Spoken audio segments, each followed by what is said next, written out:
3 anciens pontes du régime dos Santos, dont la fille aînée de l'ancien président José Eduardo dos Santos, sont sous le coup de sanctions des États-Unis pour corruption. En disgrâce en Angola, les voici maintenant persona non grata outre-Atlantique. Isabel dos Santos, la fille aînée de l'ancien président angolais José Eduardo dos Santos, et 2 généraux très proches de l'ex-homme fort de l'Angola, Leopoldo Fregoso do Nascimento, Dino, et Manuel Helder Vieira Dia, Coplipa, font l'objet de restrictions et sanctions de la part des États-Unis pour corruption.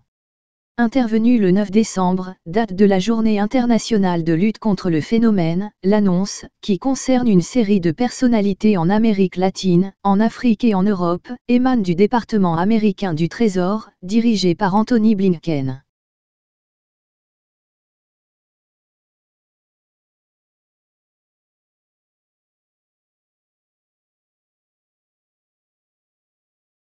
La femme d'affaires angolaise Isabel dos Santos, un temps à la tête de la Compagnie nationale de pétrole Sonangol, est interdite de visa américain, en raison de son implication dans de la corruption via l'appropriation pour son bénéfice personnel de fonds publics, a indiqué le département américain.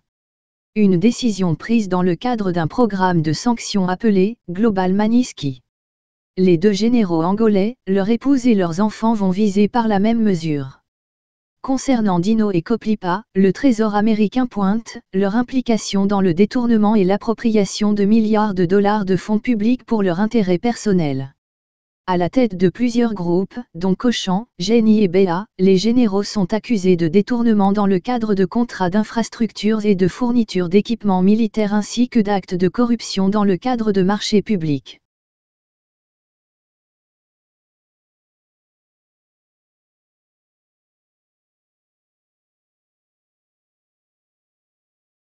Pour les 2 généraux, anciens hommes de confiance du président dos Santos, à la tête de l'Angola de 1979 à 2017, la sanction se double d'une mesure plus sévère, définie par l'OFAC, Office of Foreign Assets Control, un organisme de contrôle financier du Trésor, le placement sur la liste SDN, Specially Designated Nationals, des États-Unis, ce qui se solde par le gel de l'ensemble de leurs actifs, possessions et intérêts sur le sol américain. Les 3 personnalités angolaises visées, qui n'ont pas officiellement réagi, constituaient la garde rapprochée de l'ancien président dos Santos.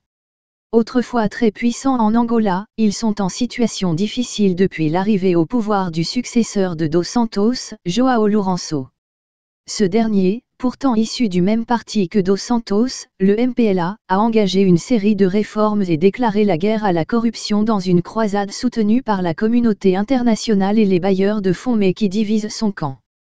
Veuillez vous abonner à votre chaîne YouTube Zoom et Focus, pour être le premier à recevoir nos nouvelles vidéos. Merci.